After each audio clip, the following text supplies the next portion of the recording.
I hope you all had a nice week off. And anyhow, let's get back to our Shakespearean cinematic adventures. So this week and next week, we're going to be taking a look at two Shakespeare pieces that are relatively infrequently performed.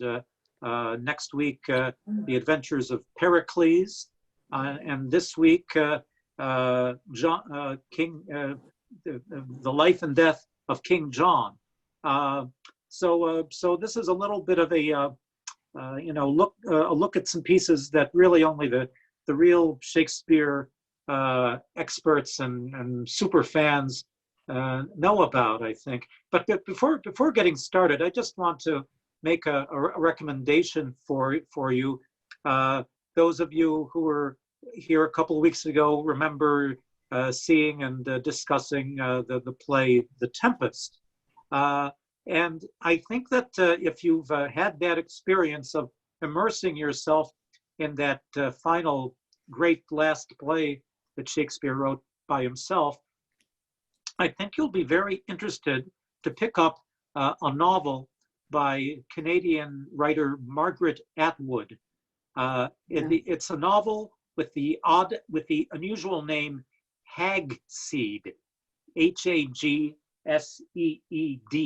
Oh, I actually have my copy right here. Hagseed by Margaret Atwood. It's very good. And it's a retelling of the play The Tempest, but put into modern times. And I think it's part of a series put up by a subdivision of Random House called Hogarth Shakespeare, in which modern day fiction writers have been commissioned to create their own versions of Shakespeare's stories. And I think this effort by Margaret Atwood, I think was probably done about 2013, I think, is a really creative revisiting of the Shakespearean play, The Tempest. And all I can say that it's set in a modern day Canada, and the leading character is a director at a festival suspiciously like the Stratford Festival, and he gets kicked out of his artistic directorship, and he's as they say, exiled artistically, just like Prospero was exiled from Naples or Milan. And this is like a modern day Prospero, this director who finds a way to get his own revenge against the people who kicked him out of his directorship at this theater festival.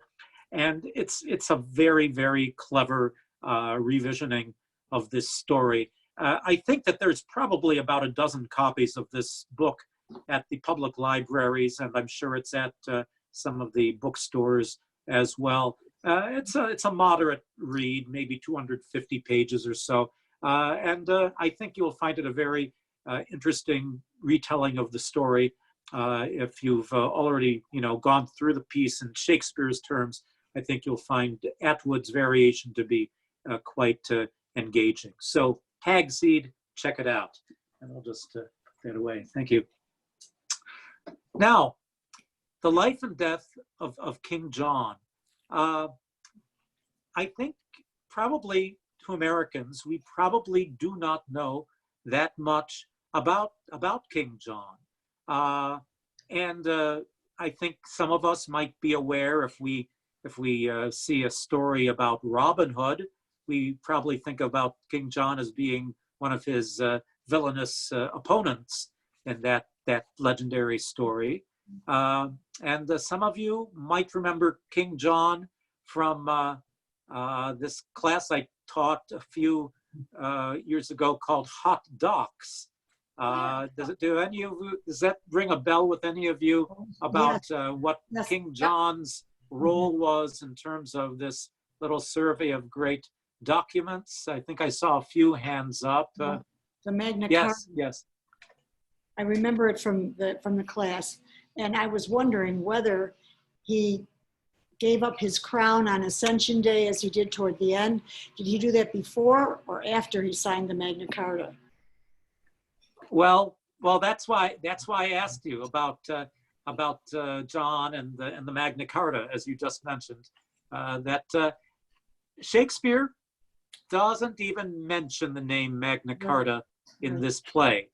That's just not on his radar in this story, and you don't hear a peep about Robin Hood either. So so a lot of the things that we know about King John, it's just not in Shakespeare's play. So this is, I'd say, for most of us who have a very hazy idea about who this guy was, a lot of this is going to be fairly new material.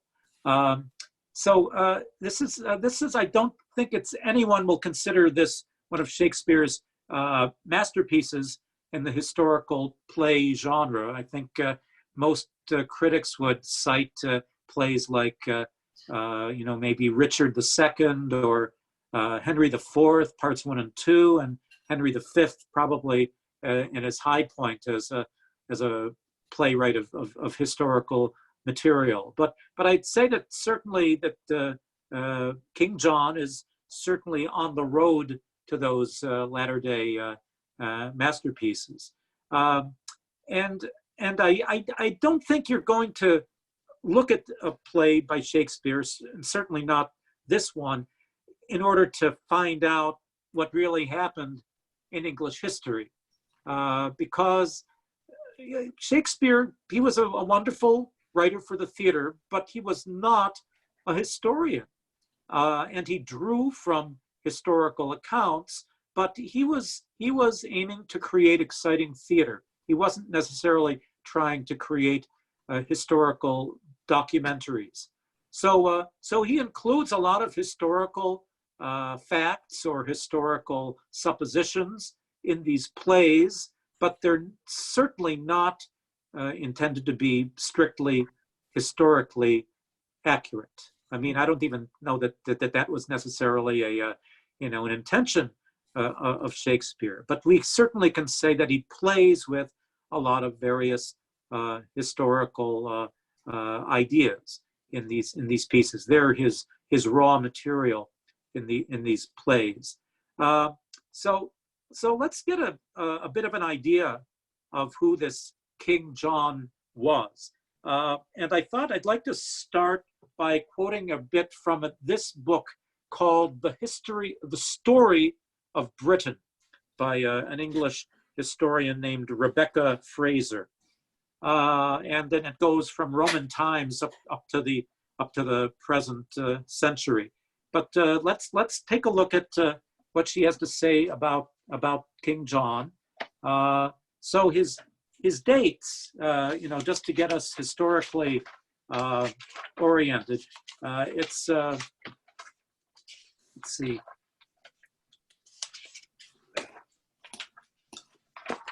So born about 1166,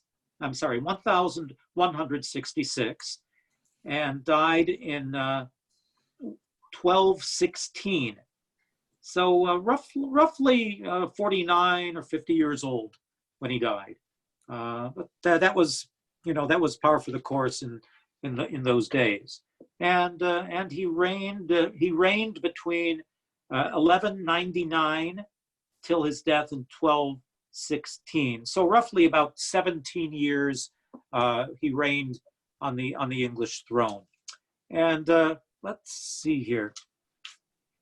So this is the final paragraph in Rebecca Fraser's account. She writes, "John was and remains England's most unpopular king. Despite his competence, he had the reputation for being both cruel and unlucky. Not only did he lose Normandy, so earning again the title Jean sans terre, or John without land, which his father had affectionately given him, or John Lackland, as later generations called him when English became the spoken language instead of French.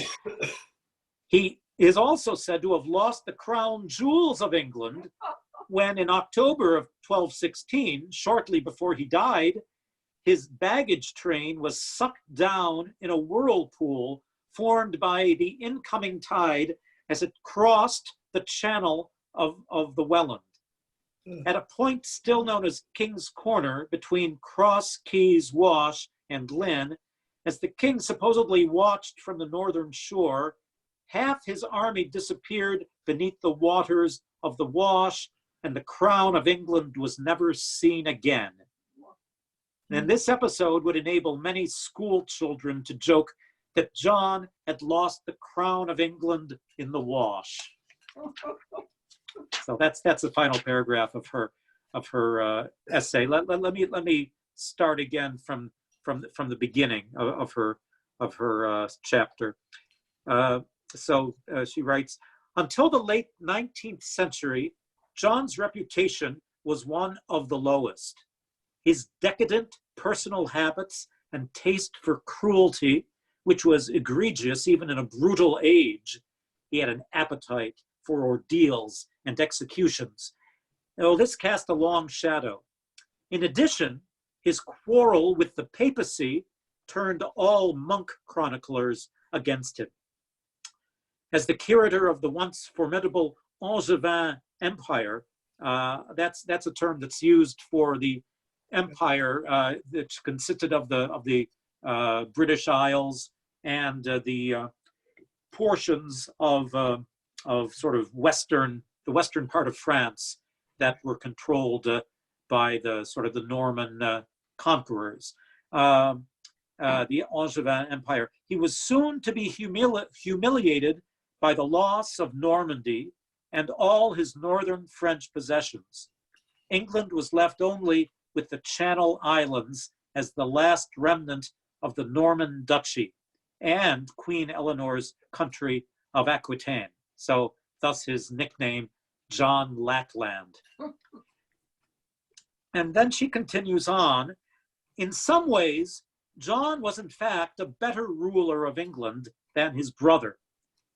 Does anyone know who his brother was? Yeah, Richard, the Lionheart. Richard, nicknamed the Lionheart. The Coeur de Lion, the Lionheart. Coeur de Lion, yes, thank you. So yeah, when you've got a brother like Richard the Lionhearted, kind of hard to live up to that. Live up to that billing, you know. That's a tough act to follow. But Fraser says he may have been a better ruler of England than his brother, but personal habits aside, he lacked Richard's glamour as a holy warrior in an age where war was dominant. Indeed, he had had a purely ecclesiastical education in the typical way of a younger son. So John was the youngest, I think, of 4 or 5 sons, and I think he also had 2 sisters, but he was the youngest son, and consequently that name, Lackland, the youngest son is never going to get the most, of the inheritance when the father dies. So thus the nickname Lackland. That's probably what he could expect when he came of age, or when he came to the point of inheritance, lacking a lot of land. So he was educated in an ecclesiastical way, partly as a result of his unwarlike nature. He ended up spending the greater part of his life in England, the longest period of any Norman king since William the Conqueror. Like his father, Henry II, he became intimately concerned with every detail of English life, and having the Angevin passion for royal administration, he was forever journeying through his new realm. And he shared his father's fascination with justice, and was noted for exercising his right to hear the cases of the King's Bench. So I'd say in our modern terminology, John was what you would call a micromanager. He liked to make sure that he was apprised of these little details of various kinds. So though myth paints him as the venomous foe of the outlaws of Sherwood Forest, in fact, King John took care to make the forest laws of his forefathers less harsh. Aged 33 when he came to the throne, he had matured from the silly youth of 15 years before who had pulled down Irish elders' beards. Even so, John was a tyrannical, greedy, and lawless ruler. Like William Rufus, he was unscrupulous when it came to other people's property and made permanent enemies of the church and the barons by his constant scheming to appropriate their wealth. By the end of his reign, so deep was the distrust he inspired that men said he kidnapped the heirs to great fortunes and murdered them. So you can see his reputation in the history books is kind of, rather blackened. So I guess it should be no surprise that in Shakespeare's play, it's a very ambivalent view that he has of the king. And I think he shows John both the good sides and the bad sides. So it's not really, the kind of heroic view of a king that we find perhaps in a play like Henry V. And yet he's not a dyed-in-the-wool villain either, like in a play like Richard III. He's kind of in the middle there. It's kind of hard to read this king. But I don't know, I think if you've either read the play and you've also seen the play, you probably realize something else about this treatment of the king, and compared with other portraits of kings that we've seen thus far. And does anyone want to hazard a guess as to what I'm referring to?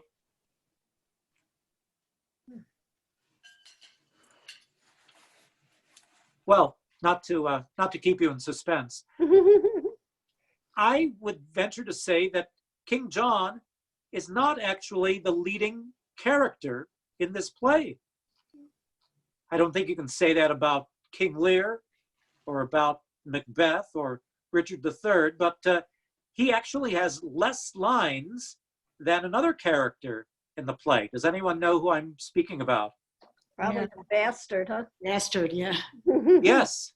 Okay. So first known as Philip Falconbridge, and then he is discovered to be the bastard son of Richard the Lionheart, and at that point, John dubs him a member of the royal family, the Plantagenet family. By the way, the name Plantagenet, I believe, roughly translates as yellow broom, because I think a yellow broom was a part of the family insignia or coat of arms. So yellow broom Plantagenet. That's the name of this particular royal clan. And so he renames him Richard Plantagenet, dubs him with the sword on each shoulder, and thus he has a new identity. Presto changeo. And there are actually more lines devoted to this character in the play than John's, which is rather astonishing. I'd say if you were rightly titling this play, the title really ought to be The King and the Bastard.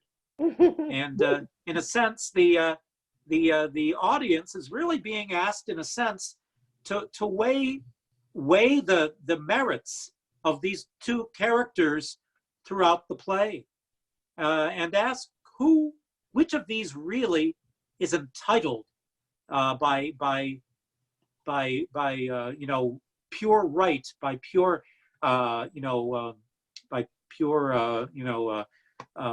competence, which of these is entitled to be the king? And I think that's kind of the underlying subtext of this play. We certainly see plenty of both of them, but it's kind of left to the audience to sort of make that decision. Which of these characters is most estimable in our eyes? Now, the question was raised, how much of this play is true history? Well, I can certainly say that, Shakespeare, he does not invent a lot of his plots, and he does definitely hit the books when he's, searching for material for this play.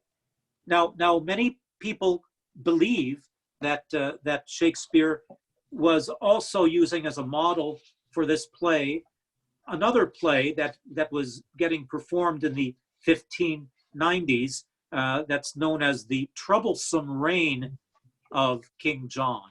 And some people actually think that this very well might be an early play by Shakespeare himself, but other people think it may have been written by another playwright. Right now, the authorship of that other piece is in dispute. But the author of that play, as well as Shakespeare's play, owes its identity to, or owes its main content to the source that Shakespeare used for so many of his other English or British history plays. And which resource am I referring to? Those of you who have been to a few of these other sessions. Something.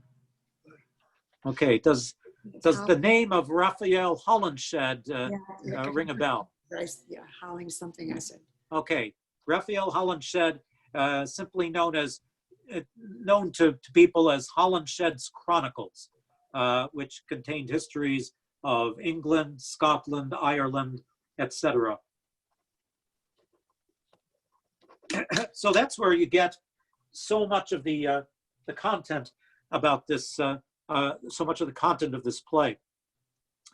And of course, Holinshed has his biases as a historian, but I would say that he tries to be relatively even-handed because he recognizes that the monks of immediately following King John's reign were, very much, had a negative view of him, and so I think Holinshed tries to balance things. So we've heard from Rebecca Fraser.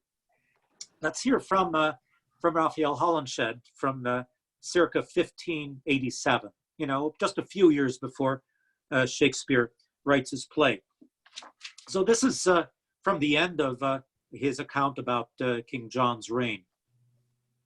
So he writes, he was comely of stature, but of look and countenance displeasant and angry, somewhat cruel of nature, as by the writers of his time he is noted, but not so hardy as doubtful in time of peril and danger.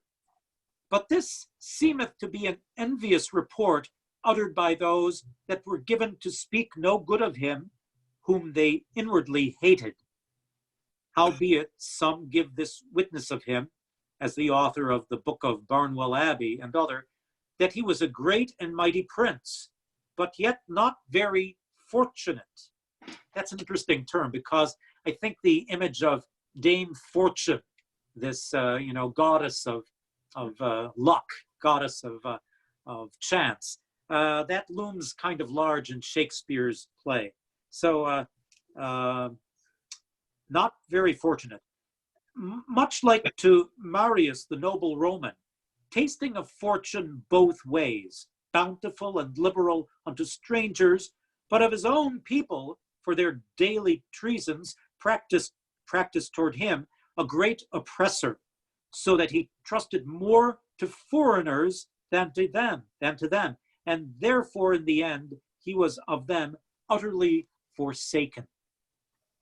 Verily, whosoever should consider the course of the history written of this prince, he shall find that he hath been very little beholden to the writers of that time in which he lived, for scarcely can they afford him a good word, except when the truth enforceth them to come out with it, as it were, against their wills. The occasion whereof, as some think, was for that he was no great friend to the clergy, and yet undoubtedly his deeds show that he had a zeal to religion, as it was then accounted, for he founded the abbey of Beaulieu in the New Forest, as it were, in recompense of certain parish churches, which, to enlarge the same forest, he caused to be thrown down and ruinated. Certainly it should seem the man had a princely heart in him, and wanted nothing but faithful subjects to have assisted him in revenging such wrongs as were done and offered by the French king and others. Moreover, the pride and pretended authority of the clergy he could not well abide, when they went about to wrest out of his hands the prerogative of his princely rule and government. True it is that to maintain his wars, which he was forced to take in hand, as well in France as elsewhere, he was constrained to make all the shift he could devise to recover money. And because he pinched their purses, they conceived no small hatred against him, which when he perceived and wanted peradventure discretion to pass it over, he discovered now and then in his rage his immoderate displeasure, as one not able to bridle his affections, a thing very hard in a stout stomach, and thereby missed now and then to compass that which otherwise he might very well have brought to pass. So Mr. Holinshed, I think he recognizes that that historians, even at this early stage, have given John a raw deal, and so I think he tries in his account to be somewhat even-handed. So he talks about this enmity that the clergy has with him.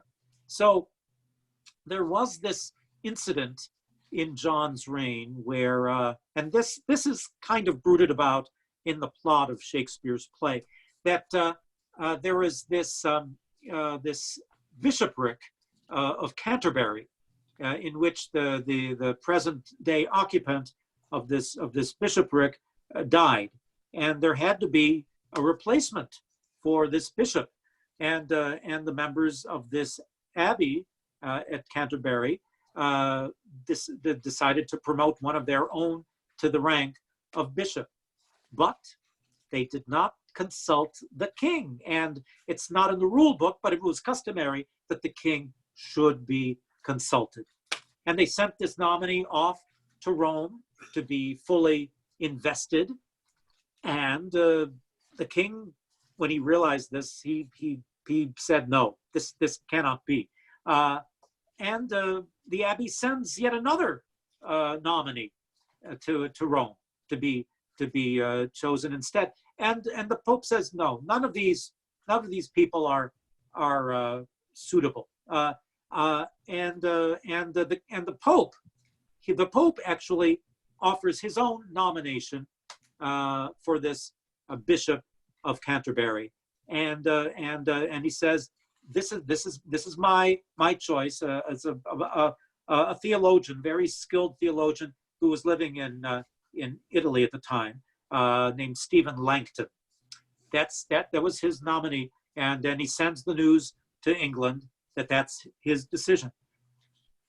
And the king, not very happy at being ordered by Rome, by the Vatican, to accept this nominee. He wants to have his consultation in the matter, and he refuses Rome this nominee.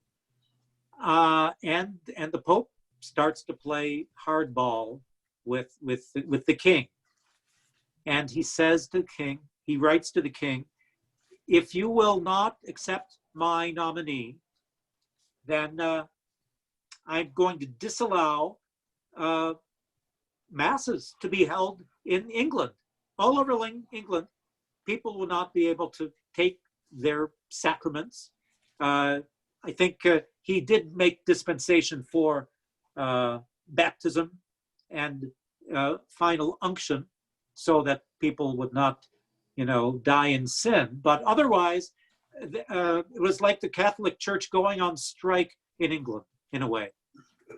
And the king, he was not a terribly religious man. He basically called uncle to the Pope and say, okay, you do that, but I'm not going to be pushed around by you. Well, the Pope was not done. He was not done with this. He basically encouraged other powers in Europe to make war on England, basically. If you want to defend the church, I give you permission to really seek out English forces in battle and take their land and maybe force this king to heel. Well, this conflict between England and the Pope and eventually France, who answers the call of the Pope, this becomes one of the big plot points in this play. So that's a big part of history that comes into play in Shakespeare's piece. Now, another subplot that is part of this play is this interfamily rivalry and bad blood that we find. So, as I mentioned, King John, he was the son of Henry II, who was a very powerful ruler in England, and he was the youngest son of Henry's children. There was another Henry the Young King. There was Richard I, the Lionheart. There was a Geoffrey II of Brittany, and there were some sisters, Eleanor and Joan. And John, who was nicknamed, maybe affectionately, John Lackland. Okay, so he was kind of the runt of the litter. Of course, you're going to maybe get a bit of a inferiority complex if you're constantly being named, whether affectionately or not, John Lackland. So I think John felt he had things to prove.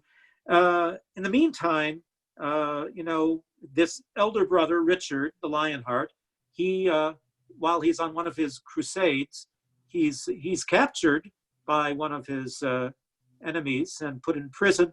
And I think that while he's interred in prison, he gets some kind of illness, maybe dysentery, and he dies outside the country. And thus they have to determine the next in line in succession. Normally, it would be the rule of what they call primogeniture, with the eldest takes the reins. So next in line would have been Geoffrey, but Geoffrey had died earlier, leaving his son Arthur of Brittany. So this, I don't know, 9 or 10 or 11-year-old son, many people think ought to be the next king. But John, he puts in his bids, and through I don't know what kind of maneuverings, he eventually does get the crown. But this provides a great deal of bad blood. I think John was a favorite of his mother, Eleanor of Aquitaine, and it was basically her maneuverings that got her youngest son the crown. But this, of course, proved greatly contentious to Arthur's mother. So Arthur's mother, she definitely becomes John's enemy, and I think she goes to France in the meantime, and she basically entreats the King of France, Philip, to consider making war on England because of this unjust king sitting on the throne. So Philip of France, does have these intermittent skirmishes with John, and this becomes kind of an on again, off again conflict between the two nations. So this interfamily bad blood between Arthur, the young Arthur, and his mother, their opposition to John's reign. This becomes another major plot point in this play. So there's all that going on, and what Shakespeare does is he takes all these little plot points, the conflict between Arthur and John, and the conflict between the Pope and John, and the conflict between Philip of France and John. It all becomes very concentrated in a very short period of time in this play, and it all seems like it's happening at once. So I'd say that's the major major distortion of history that Shakespeare puts into this play, because obviously these events took place over a longer period of time. I'd say if you were going to do this history accurately, this would take place over maybe a 15 or 16 year span. Of course, that's really hard to do in a dramatic piece. So Shakespeare very much telescopes all these events so that it all seems to be happening simultaneously. So that's, I'd say, the major difference between the historical record and the play. And also the fact that there is this main character in the play, the bastard, I guess you'd call him Richard the Bastard, or Philip the Bastard. And he's really not a real character in this history. He's mentioned very briefly in Holinshed. He's mentioned he's just dismissed. He's dismissed in a paragraph. Let me see if I can find that. So he says in passing, the same year, and this is about 1199, Philip, bastard son to King Richard, to whom his father had given the castle in honor of Cognac, killed the Viscount of Limoges in revenge of his father's death, who was slain, as ye have heard, in besieging the castle of Chalus-Cheverel. And that's it for Philip the Bastard, son of Richard, in this history by Holinshed. But obviously, Shakespeare, or this other playwright of the troublesome reign of King John, took that little mention in Holinshed's history and blew up this character of Philip the Bastard and made him equally of interest to John in this play. And I'd say for Shakespearean scholars today, I would say it's this character of the bastard that gives this play its main point of interest, because they look at this character as being the first of the great characters in Shakespeare's plays that have a real interior life to them, that they're not just, exterior, showing off kind of characters of, outward display, but characters like Hamlet or Macbeth or King Lear, where you really get a sense that there's a real personality, there's a real heart and soul inside this character. So one of the critics who feel this way is Harold Bloom, the author of this book, Shakespeare, The Invention of the Human. And he says that this character really is a watershed achievement for Shakespeare. Let me read what he has to say about him. So he says, a few of Shakespeare's contemporaries, including Ben Jonson, ascribe his mode of representation to nature as much as to art. Hold on, just a moment. Yeah. So he says he is the first character in Shakespeare who fully can charm and arouse us, particularly because no one before in a Shakespearean play is so persuasive a representation of a person. It is not too much to say that the bastard in King John inaugurates Shakespeare's invention of the human, which is the subject of this book. What made Falconbridge's startling reality, or if you prefer, the illusion of such reality, possible? The other characters in King John, including John himself, still have upon them the stigmata of Christopher Marlowe's high, vaunting rhetoric. Everyone else in the play speaks in a very high rhetorical style. With Falconbridge, the bastard, Shakespeare's own world begins, and that originality, difficult as it is now to isolate, has become our norm for representation of fictive personages.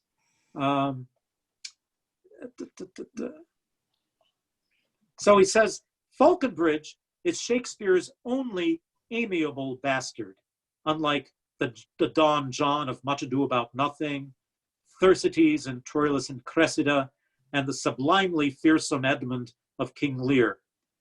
It is wonderfully appropriate that Shakespeare's first truly natural character should be a natural son of Richard the Lionheart, who became a hero of English folklore.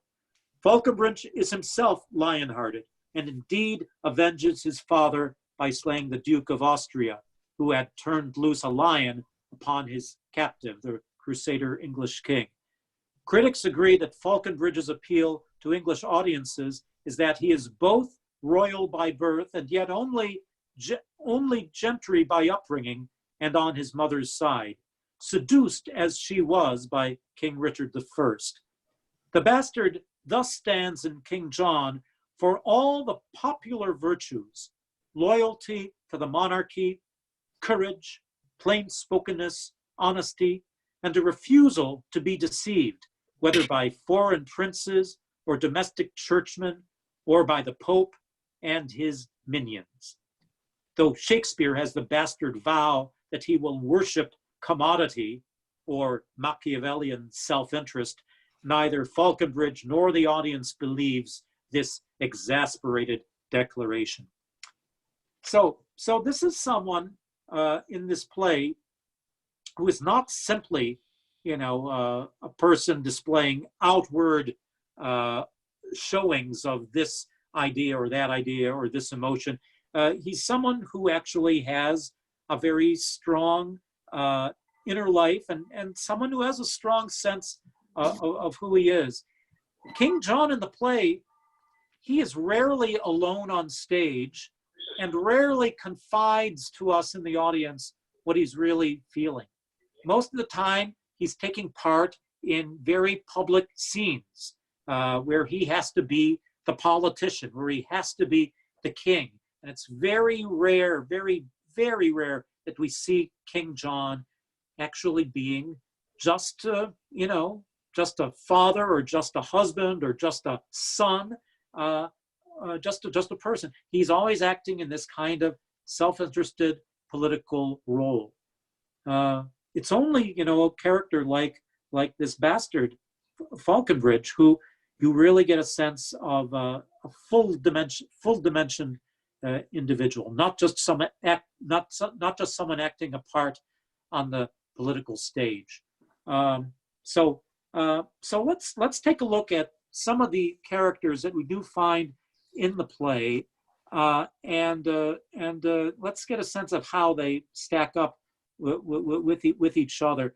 Before getting started, I just want to play the very opening of this production, in which it's prefaced not by first dialogue, but with music. And I just love this opening because it's just really gives you the feeling the period of the play. You know, it really gives you a sense of you know, what the time and the place of the piece. So let me see, make this just a moment. So this is a, you know, a piece that's supposed to be a bit of medieval, like a medieval motet, I'd say. And it actually comes from a modern day group, a modern day singing ensemble called the Medieval Babes.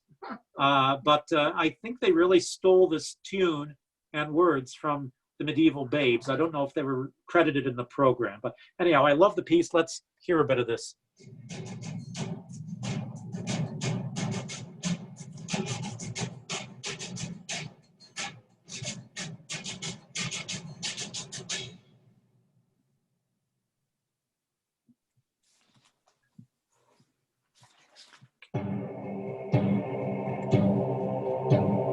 Salvando stella maris et regina celorum, salvando stella maris et regina celorum, que pura Deum Paris, salvando stella maris et perubum signaris, nisi in spiritorum. Salvanos de la maris, et regina celorum. Salvanos de la maris, et regina celorum. O Virgo specialis, salvanos de la maris, dis nobis salutaris, imperatrix celorum. Salvanos de la maris, et regina celorum. Salvanos de la maris, et regina celorum. We'll just close off there. Anyway, I love that. I love that opening. So, and it starts out with this audience, you know, that the king has, in which he receives this representative from the French king, and basically, you know, the representative says that you know, the king is intent on you know, waging war. Yes, so the representative says, Philip of France, in right and true behalf of thy deceased brother Geoffrey's son, Arthur Plantagenet, lays most lawful claim to this fair island and the territories, to Ireland, Poitiers, Anjou, Touraine, Maine, desiring thee to lay aside the sword which sways usurpingly these several titles, and put the same into young Arthur's hand, thy nephew and right royal sovereign. So right at the top of the play, we get one of the central conflicts of the piece, in which Philip accuses John of being a usurper, whereas the rightful holder of the English crown should be Arthur. And so there has been this alliance forged between Philip and Arthur's mother, Constance, and that you know, they are intent on seeing their rights fulfilled. And King John will have none of this. He says, in terms of sending a message back to Philip, bear mind to him, and so depart in peace. Be thou as lightning in the eyes of France, for ere thou canst report, I will be there. The thunder of my cannon shall be heard. So hence, be thou the trumpet of our wrath, and sullen presage of your own decay. And honorable conduct let him have. Pembroke, look to it. Farewell, Chantillon. So he's very peremptory, very dismissing, saying, yeah, if you want to tangle with me, you'll have to face the thunder of my cannon. and his mother is at his side, Queen Eleanor, and basically she's saying that John talks about the kingdom of England being our strong possession, our right for us, and Eleanor says, well, your strong possession much more than your right, or else it must go wrong with you and me. So much my conscience whispers in your ear, which none but heaven and you and I shall hear. Eleanor, she's feeling a little guilty that maybe she has deprived young Arthur of his rightful throne. But she says to John, just let this be for you, between you and me. I'm never going to admit it publicly. So that's one of the few little shards of personal confession we find in this play, where they let down their masks and really speak honestly to each other. So I would say like Coriolanus, ruled by a very strong mother, Eleanor very much has that role compared with King John. And while she's around and while she's influencing him, I think he can make strong decisions. But I think he really leans on his mother's counsel in order to be the strong king he needs to be. I think, Linda, I think I saw your hand. Well, I was just thinking, though, it should have been John's right because he was the son of Henry and Eleanor, whereas Arthur is only the grandson and he's still a child. So it seems like an odd request on Constance's part to say that her son, I know he's the son of Geoffrey, right? Arthur. Yes. And Geoffrey being an older son, maybe there is some right connected with that. I didn't know, because John was the son, whereas Arthur was the grandson. So it would seem likely that John would have that right. Okay. Well, just like John is kind of ruled by his mother in terms of royal advice, I would say that Arthur is definitely ruled by his mother, Constance. You see that kind of split screen view of these eligible monarchs being manipulated by their mothers. It's an interesting other subplot in the play, and it's interesting to see the absolute hate that the one woman has for the other in the play. So that's very. I don't know why the phone keeps ringing. I'm sorry about that. So in any case, that is followed by the first appearance of Philip Falconbridge, and he's bringing along with him his brother Robert Falconbridge, and they're both here to have the king adjudicate between them which of these sons is to inherit their father's lands. I guess the father has just died, and in the course of which the younger son, Robert, says, well, I have to be the one to gain the land because the elder son is a bastard. The elder son is not legitimate. But Eleanor, the mother of John, she recognizes in the features of Philip facial features that resemble Richard the Lionheart, and she believes that perhaps this is indeed a member of the family, and she they bring this up as a possibility, and when she enjoins Philip to make the decision, do you want to remain a Falconbridge or do you want to become a Plantagenet? And Philip says, without hesitation, I'm willing to forego my 500 acres or 500 pounds, what have you, and I will be willingly landless and become a part of your family. I'll gladly gain a title and lose the lands, and he gratefully cedes that right to his younger brother, and he feels like he's made a good deal, and he he says, I'm willing to, to pledge fealty to King John. And John gives him his knighthood as dubs him Richard Plantagenet, gives him a new name. And now he's part of the family. And he vows that he will do his best to learn what it is to be a respected member of this family. So he has this very extensive soliloquy.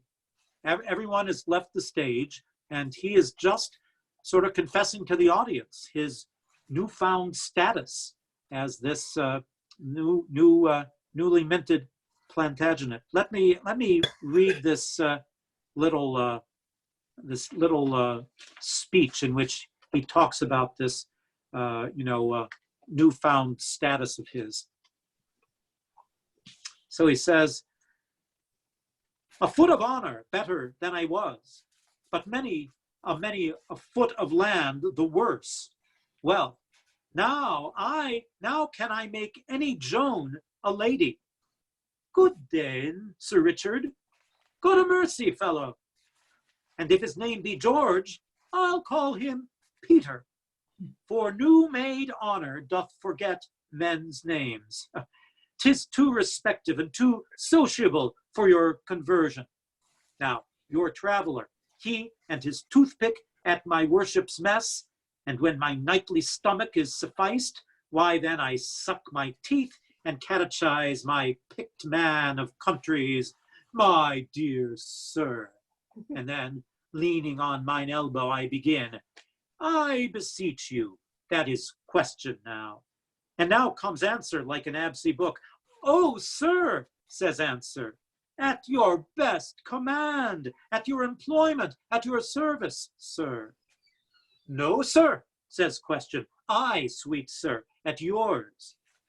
And so, ere answer knows what question would, saving in dialogue of compliment and talking of Alps and Apennines and the Pyrenean and the River Po, it draws towards supper in conclusion so, but this is worshipful society, and fits the mounting spirit like myself, for he is but a bastard to the time that doth not smack of observation. And so am I, whether I smoke or no, and not alone in habit and device, exterior form, outward accoutrement, but from the inward motion to deliver sweet, sweet, sweet poison for the age's tooth, which, though I will not practice to deceive, yet to avoid deceit, I mean to learn, for it shall strew the footsteps of my rising. So, I think one could very legitimately look at this play as a kind of apprenticeship of Falconbridge, the bastard, an apprenticeship of how to be a royal person. He has to sort of train himself up in how to be a member of this family. So he's kind of like a bit of a fish out of water, but he's a quick learner, and I think he's made his ultimate he's made his ultimate decision that he has sworn his fealty and loyalty to John, come what may, and that he's going to support the Plantagenet cause, whatever it might cost him. And he's made that his steadfast star to do this. Now, as an example of the kind of political boilerplate that most of these characters speak in, let me offer you a little example. I'd like to offer you a speech of King John, set beside a speech of the French King Philip, and they're both on the outside of the walls of this city. It's in the play. It's called Angers or Angers, something like that. It's sort of in the heart of this Angevin Empire, and basically both kingdoms want to capture this city for themselves, and the kings, they decide, let's ask the citizens at the walls of the city to make the decision. Which of these kingdoms are they going to invite in to take over the city? Because the citizens would like to avoid the bloodshed of having a city razed to the ground. So they decide, let the kings put forth their case as to which king would be best to take this city for themselves. So this is John addressing this citizen of Angiers. And he says, and again, this is political language. These flags of France that are advanced here before the eye and prospect of your town have hither marched to your endamagement. The cannons have their bowels full of wrath, and ready mounted are they to spit forth their iron indignation against your walls. All preparation for a bloody siege and merciless proceeding by these French confronts your city's eyes, your winking gates, and but for our approach, those sleeping stones that as a waist doth girdle you about, by the compulsion of their ordinance, by this time from their fixed beds of lime had been dishabited, and wide havoc made for bloody power to rush upon your peace. But on the sight of us, your lawful king, who painfully, with much expedient march, have brought a countercheck before your gates, to save unscratched your city's threatened cheeks. Behold the French, amazed, vouchsafe a parle, and now, instead of bullets wrapped in fire, to make a shaking fever in your walls, they shoot but calm words folded up in smoke, to make a faithless error in your ears, which trust accordingly, kind citizens, and let us in. Your king, whose labored spirits, forewearied in this action of swift speed, craves harborage within your city walls. So that's King John making his best bid to be the person being welcomed into this city, this walled city. And then King Philip makes his bid. And it's equally very formal political talk. So King Philip, when I have said, make answer to us both, lo, in this right hand, whose protection is most divinely vowed upon the right of him it holds, stands young Plantagenet, son to the elder brother of this man, and king over him and all that he enjoys. For this downtrodden equity we tread in warlike march these greens before your town, being no further enemy to you than the constraint of hospitable zeal in the relief of this oppressed child religiously provokes. Be pleased then to pay that duty which you truly owe to him that owns it, namely this young prince, and then our arms, like to a muzzled bear, save in aspect, hath all offense sealed up. Our cannons' malice vainly shall be spent against the invulnerable clouds of heaven, and with a blessed and unvexed retire, with unhacked swords and helmets all unbruised, we will bear home that lusty blood again, which here we come to spout against your town, and leave your children, wives, and you in peace.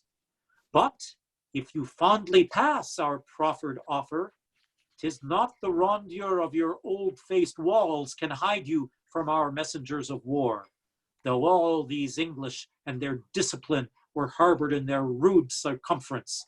Then tell us, shall your city call us lord in that behalf with which we have challenged it, or shall we give the signal to our rage and stalk in blood to our possession? Pretty tough to make that decision. And the citizen at the walls of this city basically says, you guys work it out. And the victor between you guys will acclaim our king. But right now we can't make head or tail as to which is the legitimate king. And so they go off and they have their little battles, their little skirmishes, and they have this speech and this flag and that flag.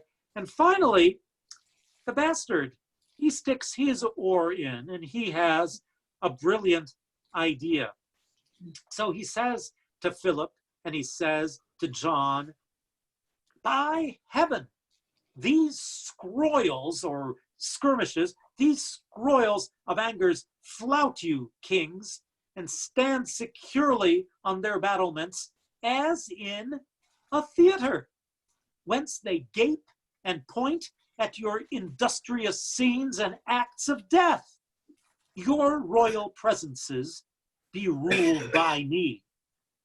Do like the mutines of Jerusalem. Be friends a while, and both conjointly bend your sharpest deeds of malice on this town.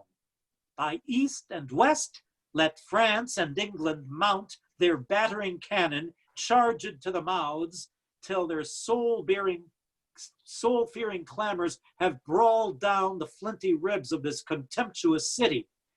I'd play incessantly upon these jades, even till unfenced desolation leave them as naked as the vulgar air. That done, dissever your united strengths and part your mingled colors once again. Turn face to face and bloody point to point. Then, in a moment, fortune shall call forth out of one side her happy minion, to whom in favor she shall give the day, and kiss him with a glorious victory. How you like this wild counsel, mighty states? Smacks it not something of the policy? So, he's basically saying, hey, bury the hatchet for the moment, join forces, raise this city to the ground, and then you can go on your merry way and fight to the death, you and France and England. But meanwhile, why don't you pool resources and then get rid of this scurvy knave on the city's battlements? And France and England both think this is a swell idea. And then the citizens on the ramparts start getting a little nervous at this possibility of being trounced by the joint forces of France and England. And suddenly the person on the battlements makes an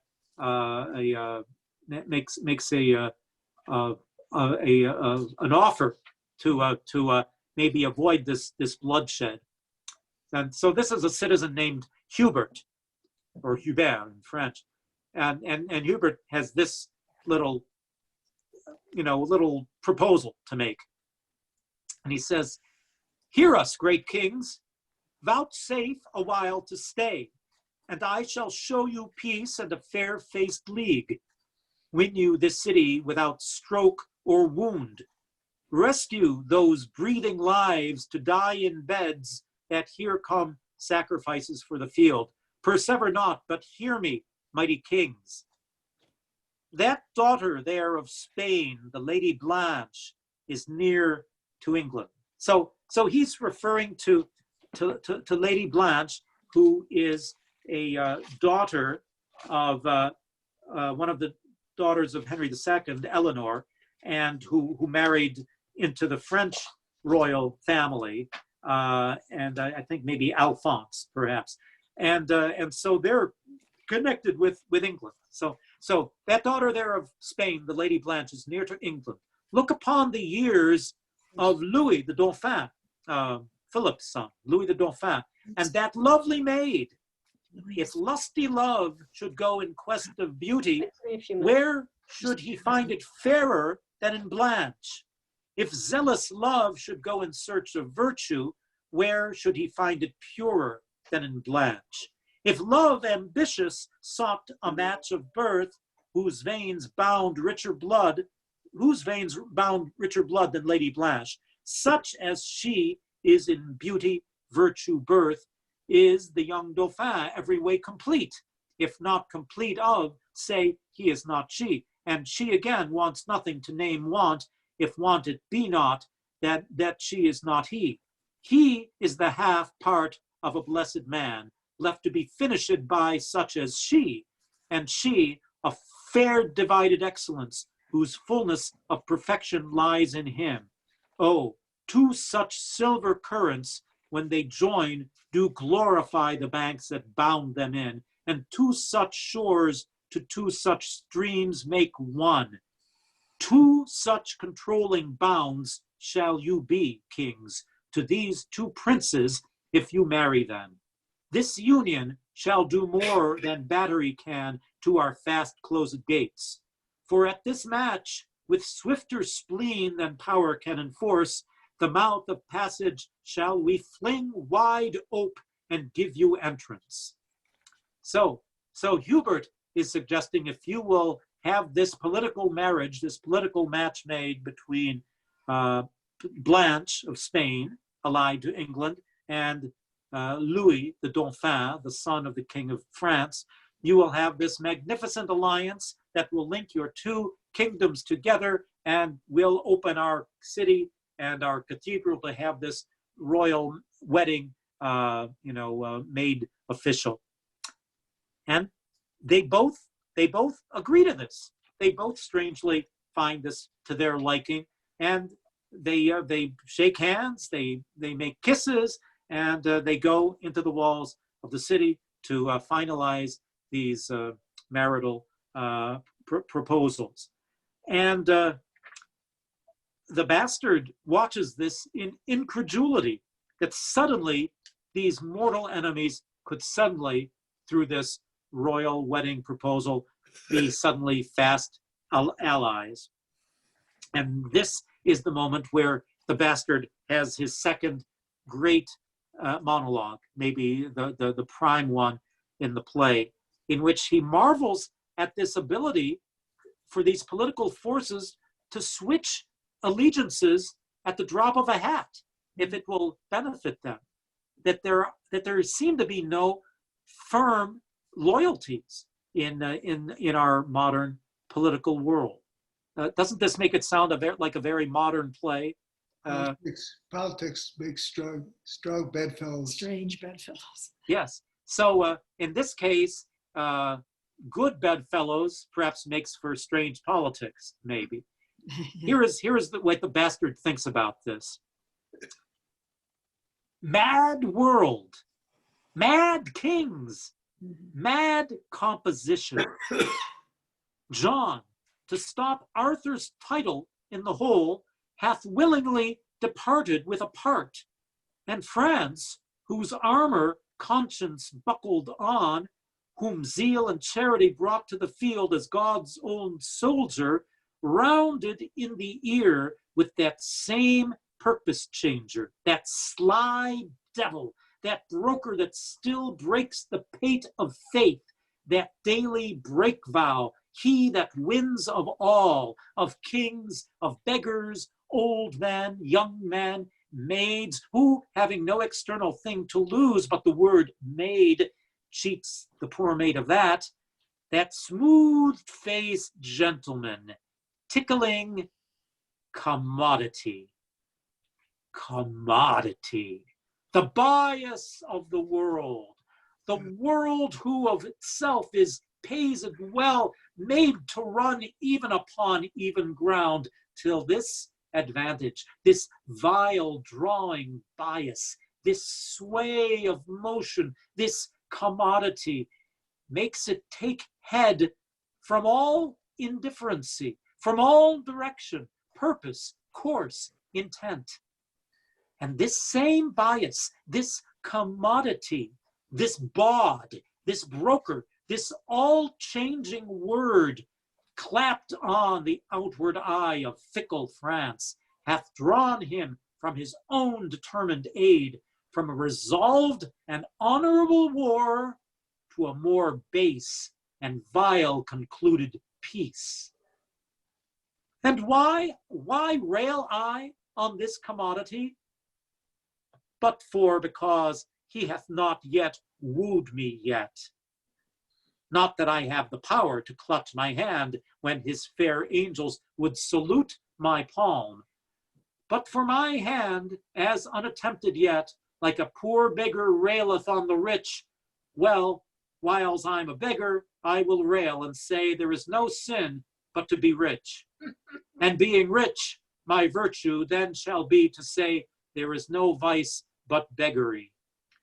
Since kings break forth upon commodity, gain be my lord, for I will worship thee. So in this little pilgrim's progress that Philip the Bastard is going on, he's learning. He's learning quick that there are no firm alliances, there are no firm allegiances or loyalties. That it's all very like quicksand. You know, things could switch on a dime depending on circumstances. And he's willing to learn. He's willing to learn, but I don't think he really is that intent, really, on learning this lesson. I think he still feels like you've got to go with the people that you've sworn to be loyal to, and I think he does maintain that through the play. But he's learning that not everyone behaves that way, in this crazy world of mad kings and mad composition. That anything goes, and that takes a strong constitution to deal with these wavering allegiances. That no one can really be fully trusted in the end. So that's where he is at the end of this second act. Now, in the third act, it's largely devoted to this subplot about what's going to happen with this Arthur. At a certain point, Arthur is imprisoned by John, and that and Constance is so worried that he may be indeed put to death, or if not simply just immured for the rest of his life.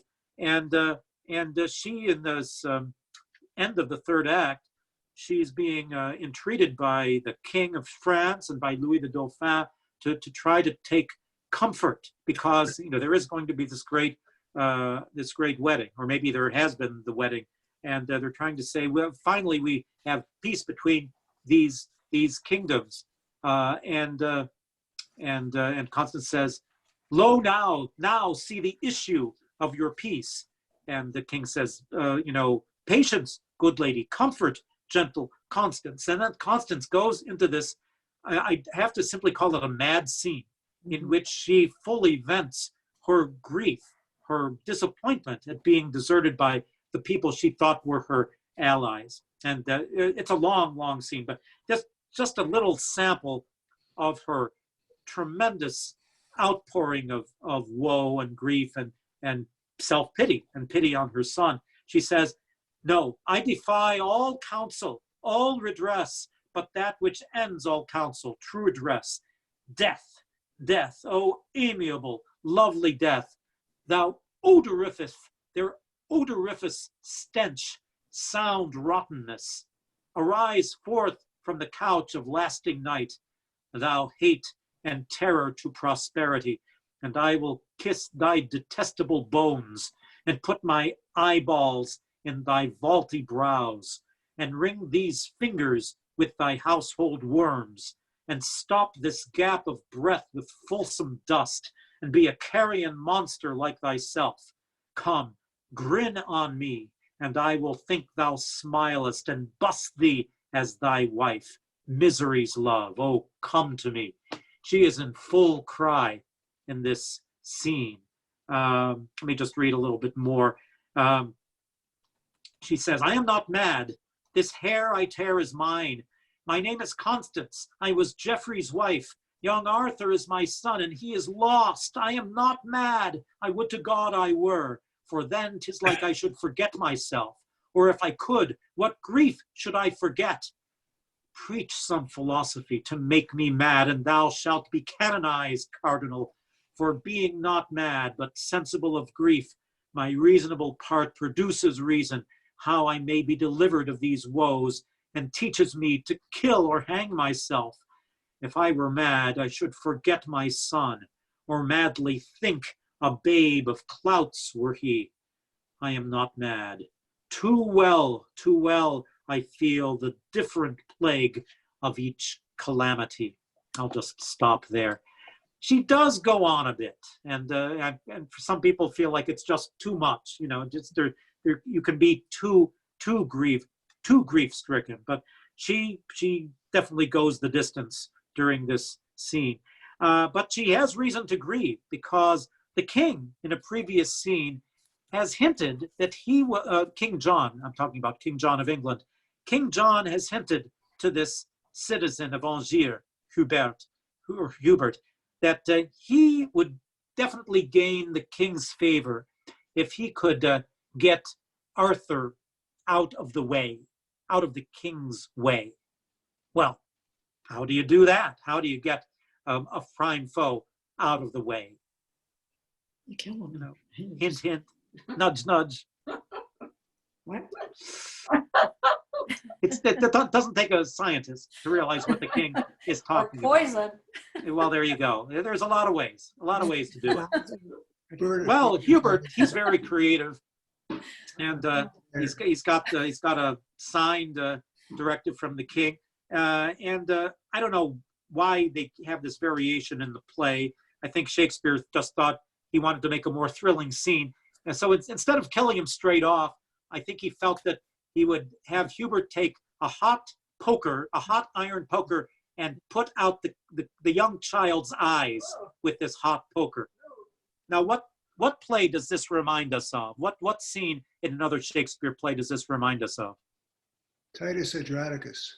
Okay, well, Titus Andronicus has some pretty grisly stuff, but I was thinking about another play in which a character's eyes are put out in the course of the action. King Lear? King Lear, yes. So I dare say that this is a little way station between Titus Andronicus and King Lear, this scene. And, this copy of this play that I have of King John, an Oxford edition of the play, it has as its title photograph or paint, it's a painting that is, it's titled Hubert and Arthur. And it has Arthur hugging the leg of this Hubert, begging him not to have the hot iron poker, put out his eyes. Obviously, when this play was performed in the 18th century, and really it's funny that there really were no recorded performances of this play before maybe the 1730s. This obviously was one of the scenes that really got to the audience, because this is a grisly stage picture to see an adult having this iron rod that he proposes to put in this child's eyes. And some of the speeches of this child, Arthur, are truly heartrending. And there's a certain point where Hubert decides that this really has to be done quickly, or I'll lose my courage to do it. And he gives this document to Arthur, and he says, "Read, young Arthur. Can you not read it? Is it not fair writ?" And Arthur says, "Too fairly, Hubert, for so foul an effect. Must you with hot irons burn out both mine eyes?" And Arthur says, "Have you the heart? When your head did but ache, I knit my handkerchief about your brows, the best I had. A princess wrought it me, and I did never ask it you again. And with my hand at midnight held your head, and like the watchful minutes to the hour, still and anon cheered up the heavy time, saying, What lack you, and where lies your grief, or what good love may I perform for you? Many a poor man's son would have lain still and ne'er have spoke a loving word to you, but you, at your sick service, had a prince. Nay, you may think my love was crafty love and call it cunning. Do and if you will, if heaven be pleased that you must use me ill, why then you must. Will you put out mine eyes? These eyes that never did, never shall, so much as frown on you? Oh, I mean, could any audience but weep to watch this scene. I mean, this is a really heart-tugging scene, and well, I don't want to give away the store, but Hubert does not have the heart to do it, you know. Yeah, I mean, who could have to have a heart made of stone? But it's one of those scenes that one of the few scenes that is not politically motivated, but actually has some real human emotion behind it. So we get a lot of human emotion from the bastard in the play. We get a lot from Constance, Arthur's mother, and we certainly get it from Arthur and Hubert in this scene. But otherwise, this is a very, very strongly political, it's a very strong play of political language for the most part. I know what's funny. This is one of maybe two plays of Shakespeare that's entirely done in iambic pentameter verse. It's entirely done in verse. There's no mix of like rhyming couplets or prose dialogue. It's all done in this very formalistic kind of iambic pentameter form. And I think in this case, it's because it is such a formalistic play in terms of its political content. That seems to be the kind of straitjacket that Shakespeare has put all this political speech in.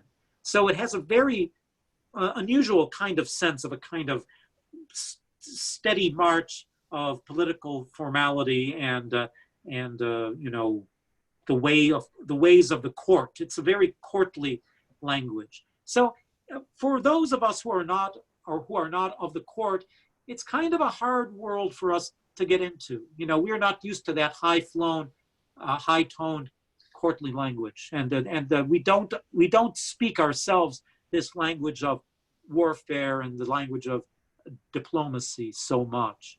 So to see those little peaks of humanity in some of these scenes, you know, that those are nice respites from this largely politically minded play. So for those of you who have seen the play, why don't you unmute yourselves? And I would be glad to hear your reactions about this piece before we have to sign off today. So let's see, Jim, I see you're unmuted. Have you seen the piece? And if so, what did you think of this piece as a play and as a production? I've seen part of it. I've not yet been thrilled too much by it. But I'm learning more and more, and maybe I will at some point in time enjoy. Yeah, I think it's going to be up on their website for maybe another week, and I would definitely encourage you to check it out. It's not a piece that you know, immediately warms one's attention. I think one has to look at it a second time to really get its full measure. I gather in the 19th century, it was a very popular play because it had all this pomp, it had all this great spectacle about it, all the elaborate royal costumes, all the heraldry of the Middle Ages and all that.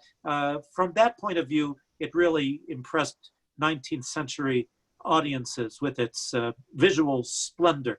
But in the 20th century, it has not been quite as popular because of this, you know, relatively, you know, lack of, you know, true human feeling in the piece. It's such a political piece. Let's see. Yes, Linda and yes. Yeah, in this play, we have two strange names: Plantagenet, which comes from the Plantagenesis, He's mentioned that already. and the word Dauphin, Dauphin. which means literally in French a dolphin. A dolphin, yes. Nobody knows where the title came from. Perhaps it was on his battle standard. According to Asimov, he goes back to the Count of Vienna, a city on the Rhone River. A Gigas Dauphin became Count, bearing the title of Gigas IV. Why he was called Dolphin was not known. Some think a dolphin was on his coat of arms or his battle standard. On the other hand, it may have been a personal name. Succeeding counts all bore the same name until it became virtually a title. So many references through French literature of the Dauphin sort of makes you feel like it's an honorific title only. Yeah, I'm not sure. I think there may even be some connection with Greco-Roman mythology as well. I'll have to do a little more research about that. Yeah, in the play, in the performance, he is called Dolphin, and in my edition, it's been respelled like the French Dauphin. So I'll have to take a little more look about the origin of the word. It seems to me that there is something that's in Greek mythology that deals with the imagery of the dolphin, and that may have been taken on in this more medieval view, in terms of the medieval heraldry. But yeah, that's interesting to see the origin of that title. I'd like to anyhow, know, I'm going to interrupt, what did you think of the portrayal of the king by the Tom McCanus? Yes, really, it's a very eccentric portrayal. I'm sure there are other performances of this play where the king was portrayed in a slightly more, let's just say, more normal way. Yeah. But McCamus, in one of the profiles I saw, he describes his portrayal of the king as like a psychopath, sort of like someone who has a kind of almost a bipolar kind of personality, and it gives this guy a sense of real danger. I mean, that first scene where he practically runs at the French representative, basically just speaks to him, nose to nose, giving him the proverbial royal finger, basically. That's really shocking to see. Yeah, I don't know that back in the Middle Ages, the king would have behaved in quite that way. But I would have to say this interpretation is very theatrically arresting. It certainly does hold the interest. And for some people, it might be just too eccentric a performance to bear. I myself found it quite fascinating, but again, it shows the kind of instability of the character. He really needs this steadying force of his mother, and later on the steadying force of this bastard, character, this Richard Plantagenet, who has sworn undying loyalty to him. I think without those, figures on his own devices, he does become, more and more unstable. But you see that instability right at the beginning of the play. What did you think about this performance?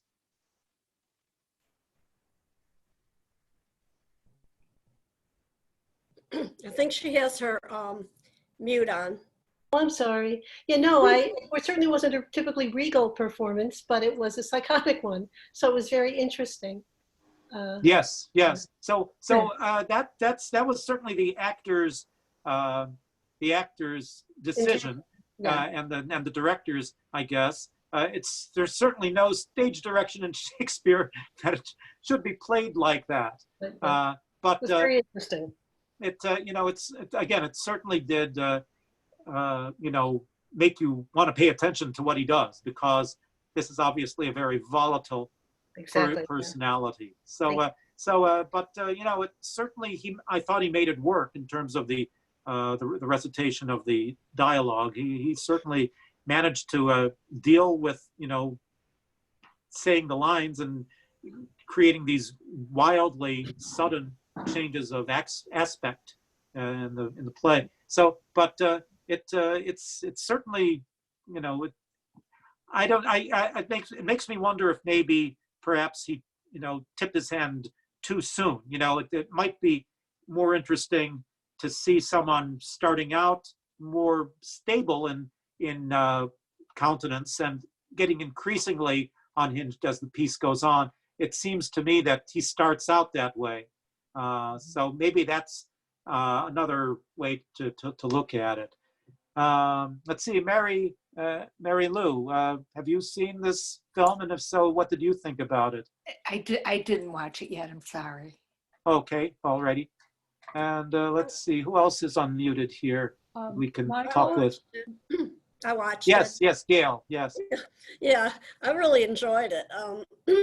I mean, some of it, some of the speeches were very long, and it reminded me kind of what Upstart Crow. They always say that Shakespeare writes he goes on too long, you know, too many words in his soliloquies. But I really enjoyed the Bastard. I thought I enjoyed the humor in it. You know, I kind of saw like at the beginning when King John jumps out of his seat and all that, I kind of saw it as humorous, and I thought maybe the director and the actors wanted to inject some humor in it, I guess. And I really liked the Bastard, and the scene between the young man and Hubert, between Arthur and Hubert, I thought that was a really good scene. The Arthur was very good. The young boy, Yeah. he was very good. I thought his acting was really on. It was really on. You know, it was for a young man that age to be able to emote, you know, in his voice as well as that boy did. I thought was really good. Yeah, the Stratford Festival has a knack of finding really fantastic young actors. There is that boy who played the part of the page in Love's Labor's Lost, who I thought was quite outstanding as well. And this fellow, let me see what his name is. Let's see. Yeah, his name is Noah Jalava. Yeah, I thought did a lovely job. And I mean, you've got to have a good person in that part, because that's one of those scenes people pay money to see, you know, because it's just so emotionally you know, high charged. If you don't have the good acting on the part of the child, it really kind of falls flat. So yeah, I thought that was very well done and effective. And yeah, for those who aren't interested in politics, those scenes have really got to work. Anyone else want to make a comment before we call a halt today?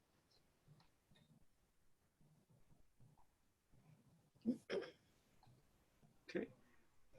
Well, anyways, again, it's not going to be anyone's absolute favorite Shakespeare, but I think it's you know, it sort of shows, you know, again, just like we see the Bastard's progress, we also see Shakespeare's progress in this piece as well. You know, and there's a line in this the latter part of the play that struck me very hard. It was a line given by the character of the Dauphin, Louis, and it's a line that reminded me so much of the line in Macbeth. You know, where Macbeth says at the end of the play, you know, that life is a tale told by an idiot, full of sound and fury, signifying nothing. So there's this line in Act 3, Scene 4, that seems like a rehearsal of that moment in Macbeth, where Louis the Dauphin says, "There's nothing in this world can make me joy." And he says, "Life is as tedious as a twice told tale, vexing the dull ear of a drowsy man, and bitter shame hath spoiled the sweet word's taste, that it yields not but shame and bitterness." Boy, it just that image of a life as tedious as a twice told tale, it really sounds like a forerunner of that moment in Macbeth. So it seems to me, again, King John is kind of a way station toward the better histories and the better portraits of kings that Shakespeare will do, you know, maybe just 5 or 10 years after King John. So again, it's not Shakespeare at his peak, but even middling Shakespeare is worth attending to. And I think for those of you who haven't seen it, it's still worth taking a little peek at the pomp and grandeur of this particular production of King John. Next week, we'll be taking a look at a different mode of Shakespeare, namely one of his late romances, a very different genre, and Shakespeare in a much more fanciful, more romantic, more fantastic mode, perhaps, rather than in his histories. So thank you for your attendance today. I hope you have a wonderful 4th of July weekend, and we'll see you next Tuesday with more Shakespeare and in more specific terms, the adventures of Pericles. So till then, a fond Thank you. adieu. Adieu. Thank you. Thank you. Bye-bye. Have a good weekend. Bye-bye.